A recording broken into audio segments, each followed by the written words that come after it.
Hello students and welcome back to channel Siraj Shaikh. आज dissolution का lecture number 4 होगा जिससे हम कवर करेंगे नए पॉइंट्स ऑफ डिसोल्यूशन। तो स्टार्ट करेंगे आज का क्लास।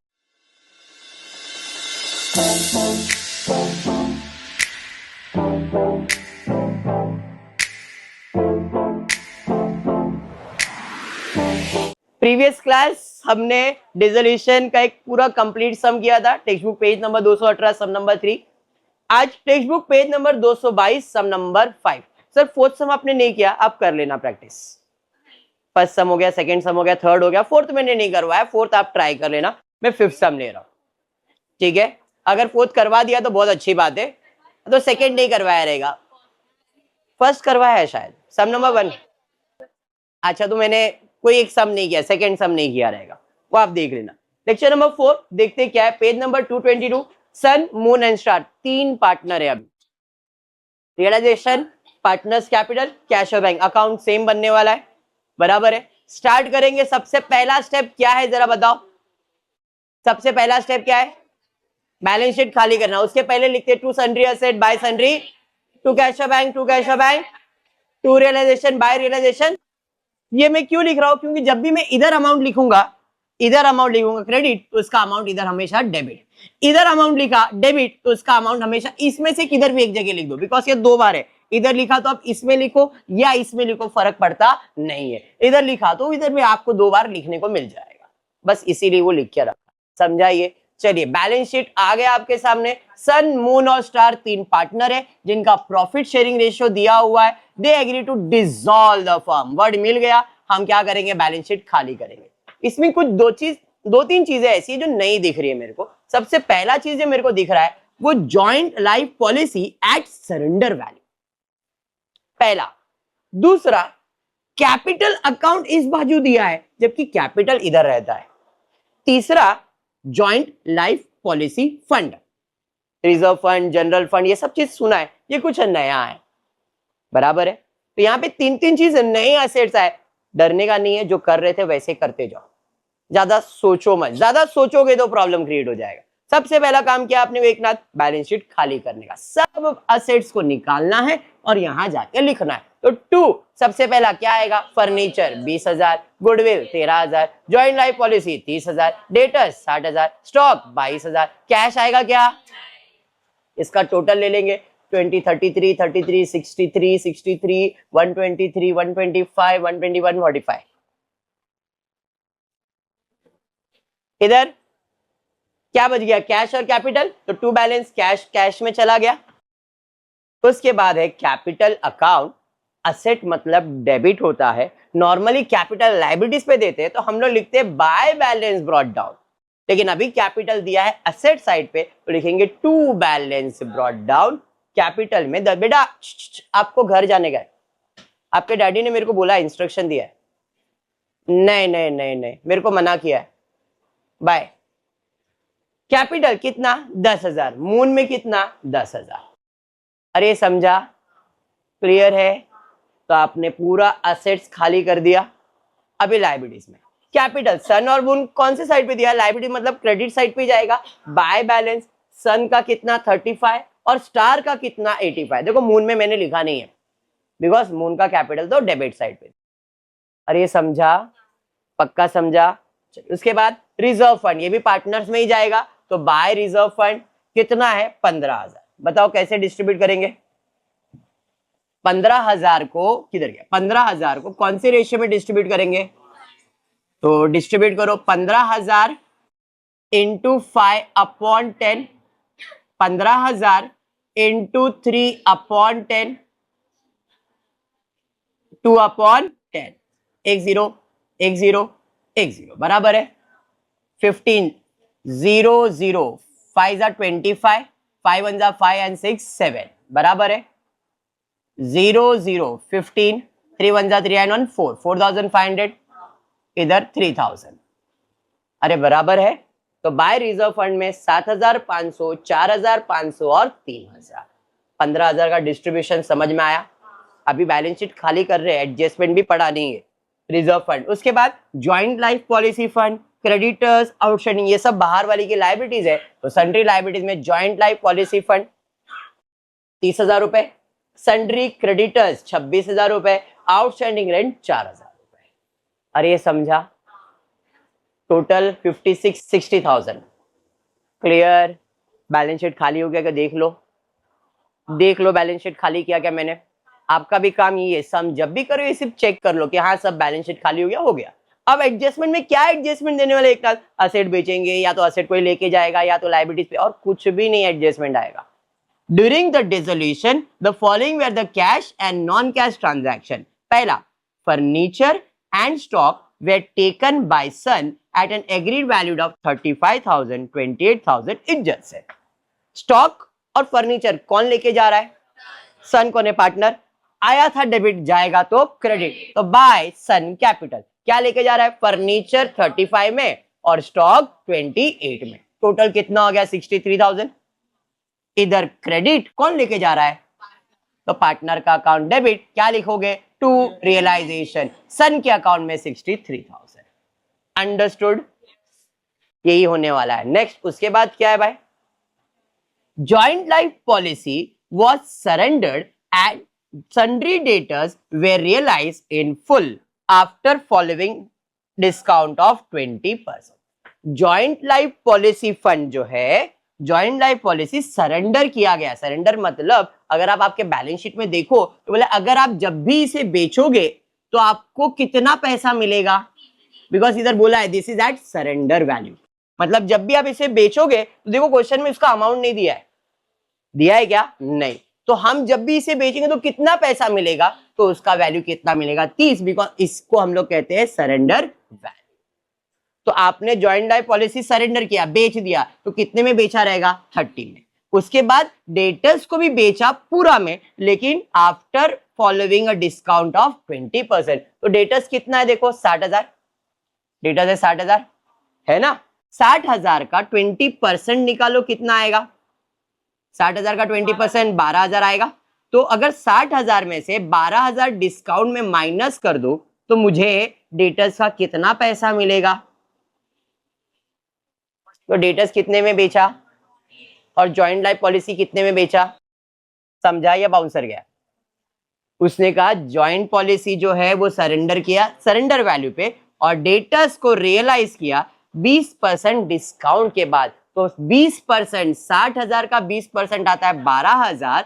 तो अगर 12,000 आपने डिस्काउंट दिया तो आपको डेटर्स का कितना पैसा मिला? बेचा है तो असेट आया था डेबिट, जाएगा तो क्रेडिट, बाय कैश और bank, joint policy and debtors. Understood? Total हो गया 78। इधर क्रेडिट मैंने बताया, इसका दूसरा इफेक्ट जाएगा डेबिट टू रियलाइजेशन में 78,000। अंडरस्टूड? अंडरस्टूड? पक्का समझा? नेक्स्ट उसके बाद क्या है बाबा? Sundry creditors were taken over by moon at ₹24,000। Creditors कौन पे कर रहा है? मून। क्रेडिटर्स था क्रेडिट, पे करने के लिए डेबिट, बट इधर पैसा जा रहा है क्या? नहीं। कौन दे रहा है? मून। तो टू मून कैपिटल कितना? क्रेडिटर्स 24,000, 26,000 नहीं। क्यों सर? उसने बोला 24,000 तो हमने 24 दिया। अगर वो बोलता बुक वैल्यू तो हम लोग 26,000 लिख देते। समझाइए, ये कौन सा इफेक्ट हो गया? डेबिट। दूसरा इफेक्ट देने का है क्रेडिट, बाय रियलाइजेशन मून के अकाउंट में कितना? 24,000। अभी समझा गया? पक्का? नेक्स्ट उसके बाद रियलाइजेशन का खर्चा कितना हुआ? खर्चा हुआ तो पैसा आएगा कि जाएगा? तो बाय 2,000। इधर क्रेडिट और रियलाइजेशन अकाउंट में डेबिट टू कैश और बैंक 2,000। डन, खत्म हो गया सब। अब क्या करेंगे? चेक करेंगे सारे एसेट्स बिके हैं या नहीं। फर्नीचर बिक गया। गुडविल को बेच नहीं सकते। अगर बेचने का वैल्यू बोला है तो बेचेंगे, अगर कुछ नहीं बोला है तो उसे आप बेच नहीं सकते। आपका नाम बेचोगे, मेरा नाम खरीद ऐसा बोलोगे क्या? बोल सकते हैं क्या अपन? नहीं। तो गुडविल कभी भी बिकेगा नहीं। जॉइंट लाइफ पॉलिसी बिक गया, डेटर्स बिक गया, स्टॉक मतलब सारे एसेट्स बिक गए। लायबिलिटीज में ये जो फंड है इसे कभी पे नहीं कर सकते। फंड को किसी को पे करेंगे क्या अपन? तो कोई भी फंड अगर है तो वो पे करने की जरूरत नहीं है। क्रेडिटर्स पे कर दिया, ये बाकी है आउटस्टैंडिंग रेंट। तो तो पे करना है, लायबिलिटीज है क्रेडिट, पे करने के लिए क्या करेंगे डेबिट। तो टू कैशियर बैंक ऑलरेडी लिखा है, आउटस्टैंडिंग रेंट कितना है 4000, इधर डेबिट तो रियलाइजेशन इधर क्रेडिट। अरे समझा, और कुछ है क्या? सारे असेट बिक गए, सारे लायबिलिटीज पे हो गए, अब बचता है क्लोजिंग। देखते हैं कौन से साइड का टोटल ज्यादा है। मेरे को ये टोटल ज्यादा लग रहा है, 60 और 70, 138 138 190 190 192 के आसपास रहेगा, 2,01,000 बराबर। 2,01,000 2,01,000 माइनस करूंगा, मेरे को आ रहा है 26,000। ये 26,000 तीन पार्टनर में बटेगा इन द रेशियो 5:3:2। तो to partners capital Sun, Moon and Star, इधर डेबिट तो पार्टनर के अकाउंट में क्रेडिट 13,000 7,800 5,200। देख लो, अरे समझा हाँ या नहीं? अब पार्टनर्स का अकाउंट क्लोज करते जरा ध्यान देना, इधर पार्टनर्स में क्लोजिंग में थोड़ा सा फर्क है। 93,200 यही टोटल ज्यादा था स्टार में, तो बैलेंस 93,200 ही आएगा। कहां जाएगा? कैश में। मून का टोटल लिया, यही टोटल ज्यादा लग रहा है 36,300 36, 10,000 माइनस करोगे 26,300। लेकिन सन में अगर देखोगे तो 63,000, यहाँ पे 35 और 13 ही है, मतलब यही टोटल ज्यादा है। अब तक इधर बैलेंस आ रहा था बट सन में उधर बैलेंस आ रहा है। 63,000 माइनस किया, कितना आया 7,500। ये भी किधर जाएगा? कैश में ही। इधर है या इधर है? जब भी पार्टनर का अकाउंट क्लोज करेंगे कैश में ही ट्रांसफर करना है। बट इन दोनों का जो भी अमाउंट आया है कौन से साइड पे आया है? तो जाएगा तो किधर जाएगा? और इसका अमाउंट किधर आया है? तो ये जाएगा तो किधर जाएगा? समझ में आ गया? नॉर्मली सबका क्लोजिंग इधर आता तो इधर जाता था, बट अब इसका क्लोजिंग आया तो देखो ये डेबिट है, तो इधर क्रेडिट साइड पे बाय मून का कैपिटल 26 एंड बाय स्टार का कैपिटल 93। ये समझा? इधर किसका कैपिटल है? तो टू सन का कैपिटल कितना? 7,000। Understood closing? समझा? अब ये आपका जो कैश अकाउंट है वो टैली होना चाहिए। 40 78 7,500, इसका टोटल 1,25,500। समझा? सेम मैनर में जर्नल एंट्री भी होगा। जर्नल एंट्री में हर सब में करवा रहा हूं, और मैं एडमिशन में भी करवाऊंगा, रिटायरमेंट में भी करवाऊंगा और डेथ में भी करवाऊंगा। मैं बोल रहा हूं समझना बात। हाँ, तुमको अभी नहीं समझेगा, अभी लगेगा क्यों कर रहे, बोर्ड एग्जाम में समझ में आ जाएगा। क्लियर है ये? पक्का? जर्नल एंट्री की तरफ in the books of Sun Moon and Star same format रहेगा। पहला काम क्या करेंगे? बैलेंस शीट खाली करेंगे। तो to furniture, to goodwill, to joint policy, to debtors, to stock. Cash आएगा क्या? कैपिटल आएगा क्या? नहीं। सारा पैसा कहां जाएगा? Realisation, being asset transfer. Cash की एंट्री आएगी, कैपिटल की जर्नल एंट्री आएगी, ये कैपिटल की जर्नल एंट्री आएगी, रिजर्व फंड का आएगा। बराबर है? तो रिजर्व फंड लायबिलिटीज है क्रेडिट, कैंसिल करने के लिए डेबिट। इसने शायद पहले ये सॉल्व कर दिया, ठीक है। तो आउटस्टैंडिंग रेंट, क्रेडिटर्स, जॉइंट सब होता है क्रेडिट, ट्रांसफर करने के लिए क्या करेंगे? Debit. Outstanding rent account debit, creditors account debit, joint policy account debit, सब पैसा किधर जाएगा? रियलाइजेशन में। कितना? 60,000। अभी क्या बच गया? रिजर्व फंड है क्रेडिट ट्रांसफर करने के लिए debit, to capital, to capital, to capital. Balance sheet clear हुआ? जो आपने अभी लेजर में किया सेम चीज, कुछ भी नया मैंने नहीं किया है। मैं जर्नल एंट्री विद लेजर इसलिए रहोगे, कनेक्शन बना रहेगा तुम्हारा। समझा ये? अब क्या करेंगे? एडजस्टमेंट में पहला एडजस्टमेंट है फर्नीचर और स्टॉक। कौन लेके गया? लेके गया, आया था डेबिट, जाएगा तो क्रेडिट।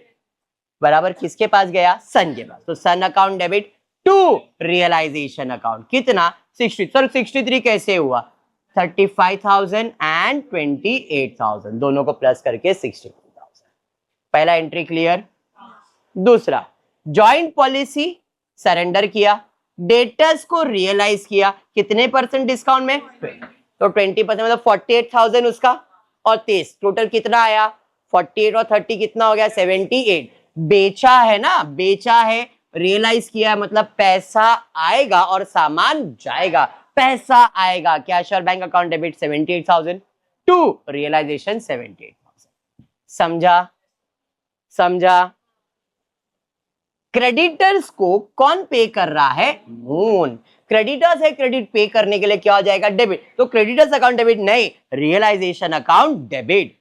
समझा। 2 कौन पे कर रहा है? मून। 24,000। इधर याद रखो असेट होता है डेबिट, बेच रहे तो क्रेडिट, तो असेट नहीं लिखते, क्या लिखते हैं? रियलाइजेशन। लायबिलिटी होता है क्रेडिट, पे करने के लिए लायबिलिटी अकाउंट डेबिट, लायबिलिटी नहीं रियलाइजेशन, मतलब इधर रियलाइजेशन अकाउंट ही यूज करना है, असेट का नाम यूज नहीं करना है। क्लियर हुआ? खाली उसको ट्रांसफर करते समय यूज कर रहे, उसके बाद कभी भी कोई भी असेट बेचोगे तो उसका नाम नहीं लिखोगे, हमेशा रियलाइजेशन अकाउंट ही लिखोगे। क्लियर? नेक्स्ट उसके बाद क्या है? रियलाइजेशन का खर्चा हुआ 2000, खर्चा हुआ तो पैसा जाएगा किधर? रियलाइजेशन में, तो realisation account debit to cash 2000। और कुछ? अभी क्या करेंगे? क्या सारे असेट? हाँ सर असेट तो बिक गए थे, खाली एक लायबिलिटीज पे करने का बाकी था, वो था आउटस्टैंडिंग रेंट। लायबिलिटी होता है क्रेडिट, पे करने के लिए क्या हो जाएगा? डेबिट, तो आउटस्टैंडिंग रेंट लिखेंगे क्या? नहीं, realisation account debit to cash 4000। Understood? अब क्या करेंगे?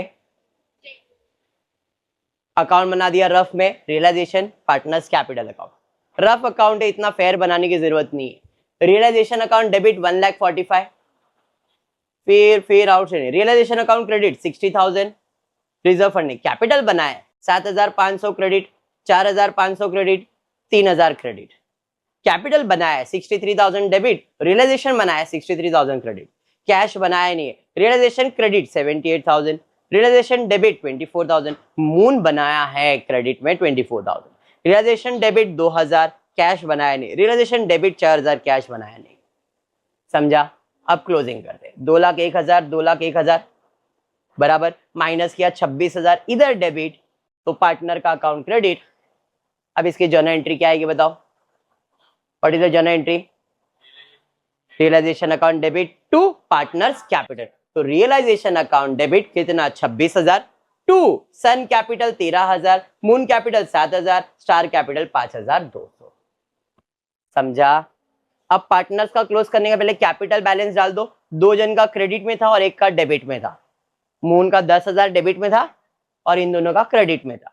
सेम टोटल ले लिया 63,000, 7,500, इसका टोटल लिया 26,000, इसका टोटल लिया 93। अब ये दोनों है डेबिट तो कैश में जाएगा तो क्रेडिट, और ये है क्रेडिट कैश में जाएगा तो डेबिट। तो जर्नल एंट्री क्या है? Partners capital account debit to cash, और इधर ये क्रेडिट तो कैश अकाउंट क्या हो जाएगा? डेबिट। तो एंट्री है Moon capital account debit 26,300, Star capital account debit 93,200 to cash, और इस केस में cash account debit 7,500 to Sun capital 7,500। Journal entry समझा? पक्का समझा? कंप्लीट हो गए दोनों सब। बाउंसर तो नहीं गया है ना? पक्का? तो आज की क्लास में इतना ही करते हो। वीडियो पसंद आया तो प्लीज वीडियो को लाइक कर देना, फ्रेंड्स ग्रुप में शेयर करना, चैनल को सब्सक्राइब करना। Thank you for watching the video.